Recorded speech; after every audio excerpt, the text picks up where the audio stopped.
Bro, How you feeling through 2 days? great. It's great to be back out here, and we're healthy, and guys are in great shape, and guys are flying around. What comes to mind when you think about just this defense, just the off season and right now?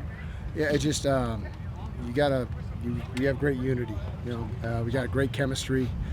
The guys who on defense are the voice of our defense and the leaders. Those guys, there's a select few, and when those guys speak, the other guys pay attention. And I just really like the leadership of this group.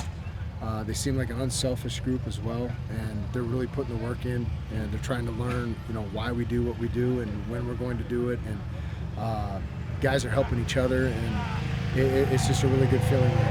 With that helping each other, I mean, from the spring till now, some young guys, and Coach Dillingham mentioned that pop, but how do you just feel that the young guys are coming along now after spring ball? I mean, they're doing good. I mean, we're getting a lot of reps out here, and a lot of guys are getting reps. So, the focus is on the group and trying to develop the depth that we feel like guys are going to help us win football games this year, and bring those younger guys that are brand new and they're still new to what we're doing.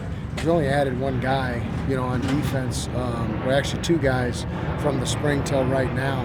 So most of these guys have an idea and have a foundation set. So, even the young guys, as we're saying, they're young guys. We're putting a lot of pressure on them to make an impact on special teams, to be contributors in some form or fashion, and they're all competing right now. Going back to the spring, you and Brian took on different roles, not coaching a position, more overseeing positions. What are some of your takeaways from what took place in the spring? What are you trying to do a little different maybe in fall camp? Just right now it's just all about fundamentals for us. Knowing what to do, how to do it, and why we're doing it, and getting our guys to understand pictures and situations, and when to play fast, and when they can take chances, and when they can just do their 1/11th and play within the scheme. So some guys are further ahead than others, but it's just observing different groups. It gives me more time to self-scout ourselves, to be able to break tendencies, and to really be able to dive into what we need to work on from a day-to-day basis, rather than me having to worry about coaching and developing with a safety group like I have the last 3 years. Coach has referenced a lot of the young guys, and what have you seen out of Huey and Hugo? Same thing from the spring. He's just picked up right where he left off, and we're really excited about him. And he's just one of those guys that adds to all that depth on the D line right now. So he's competing like everybody else. We feel like this is probably the best depth we've had on the defensive line. It's a philosophy of ours, and it's why we roll guys. And we keep rotations on, and we play guys who want to play fresh, and when they're out there, play 100% at 100 miles an hour. And he's one of those guys that's doing that. He's embracing his role. Brian, Kenny was just talking about Owen Long and his ability to react quickly. He says even in meetings, he's almost the first one to respond. What has he brought to this defense from a leadership standpoint, and then just a place? He's becoming more vocal as a leader. He's one of those select few guys that when he does say something, people listen and have respect for him because of how he approaches every day. And I've been talking about this for the last 4 years. Is habits. He's a habit guy. He comes to work every day. He's here early. He stays late. He wants to know why we're doing what we're doing. He wants to improve. He's a fully accountable guy, and he makes a mistake, and he wants to know why. And Coach Coop gets him coached up, and he's a guy that just is constantly improving. So he's a football junkie. He loves the game, and he lives the game. So he's one of those guys. He's our type of guy. Is that particularly impressive that a kid can be a leader like that in his first year in the program?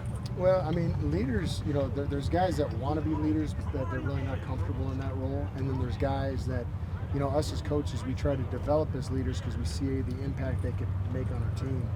But there's guys that they have that intrinsic motivation, and because they have a clear picture and a purpose, and they know that their purpose and their habits are sometimes a level higher or a standard higher than other guys. So they're completely comfortable being themselves, and they're just, people call them natural leaders. Okay? Kind of an it factor. Yeah, some people just have that kind of motivation. It doesn't matter if they're playing checkers, doesn't matter if they're getting a workout in, doesn't matter if they're running a sprint, doesn't matter if they're taking a test. They want to be their very best that they can be, and those guys, people gravitate towards those guys, and those are the guys that we as coaches want to be leaders.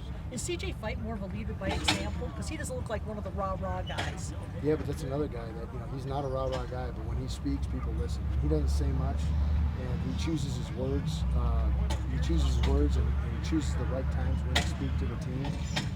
When he does say something, it's words that are fruitful and they're going to help people grow. And like Owen, like several other guys, these guys are culture movers. Like you put them in any room and they're going to make things better in any setting, just because of who they are on the inside. Those are guys that just consistently good, and they hold themselves consistently to be accountable every day.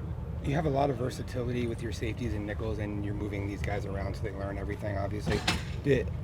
Will it be throughout camp until you narrow it down to one or two spots for some of these guys, or how do you feel about that? Yeah, I mean, I think all of these guys are going to play one or two spots, and we've seen in years past that we've had to move guys, and we've had, Keith Abney sometimes was playing nickel last year, you know what I'm saying, and we had to get him ready.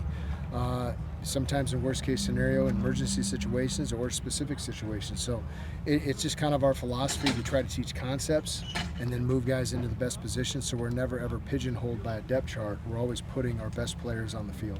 With the quarterback battle going on between guys with such different play styles, how has them been rotating and facing those different play styles elevated the defense? Well, right now there's not real play styles. We're not having a game plan or offense. This is just install mode. We're installing our defense. The offense is installing their offense.